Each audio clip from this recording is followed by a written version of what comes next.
Donc il faut savoir que l'Algérie a signé, ratifié la Convention internationale relative aux droits des personnes handicapées et la Convention internationale des droits de l'enfant. L'Algérie se doit dire ce qu'elle a fait pour améliorer les conditions des enfants handicapés, des enfants en général. Et donc dans notre note succincte, il était question de reprendre un peu les préoccupations du comité et les recommandations de ce comité. Alors ce que ça va apporter, ça va apporter beaucoup de choses.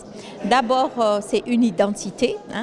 Par un ancrage juridique, on va parler aussi autonomie financière. Donc, il va y avoir une enveloppe allouée à la structure. Il va y avoir aussi une possibilité de recrutement. Mais aussi, ce qui est intéressant, c'est qu'on ne veut pas que la structure soit hébergée ou dépende d'un établissement public de santé de proximité, tel qu'elle est aujourd'hui.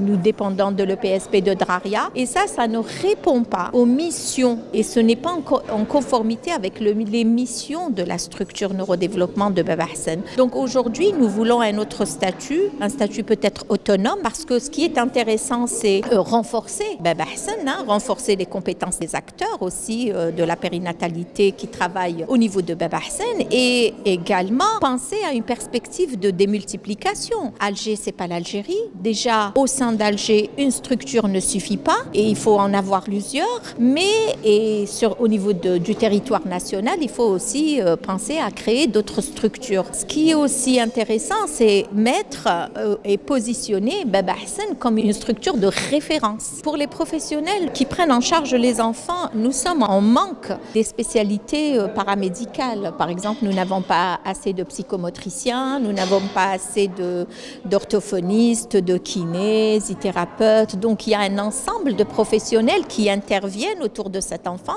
Il faut savoir que cet enfant est pris en charge dans un cadre pluridisciplinaire. Donc vous avez et le pédiatre et le pédopsychiatre. Nous n'avons pas non plus beaucoup de pédopsychiatres. Donc sur le plan formation, il y a encore à faire pour justement former du personnel. Et ce qui est intéressant aujourd'hui, c'est que de dire aussi que l'expertise sur le tout petit, nous ne l'avons pas. Donc il faut penser, parce que la prise en charge est vraiment précoce, c'est dès lors que le dépistage et le diagnostic sont posés. Donc on prend l'enfant, des fois ils viennent à l'âge d'une semaine, de 2 semaines, donc nous sommes vraiment dans la précocité, et pour les prendre en charge précocement, il faut une expertise médicale.